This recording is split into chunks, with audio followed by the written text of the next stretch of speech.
ఏదైనా పని చేసేటప్పుడు శుభ సూచకంగా కొబ్బరికాయ కొట్టడం ఆనవాయితీ. మరి బాలయ్య ఆనవాయితీ ఏంటో మీకు తెలుసు కదా?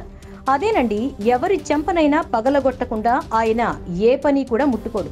బాలయ్య బాలయ్య గుండెల గోలయ్య అనే పాటేమో కానీ వీధులన్నీ గగ్గోలు పెట్టే టైం వచ్చేసింది.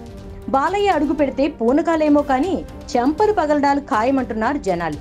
ఈ రోజు కదిర్ నుంచి స్వర్ణాంధ్ర సాకార యాత్ర పేరుతో ఎన్నికల ప్రచారానికి బాలయ్య రెడీ అయ్యాడు.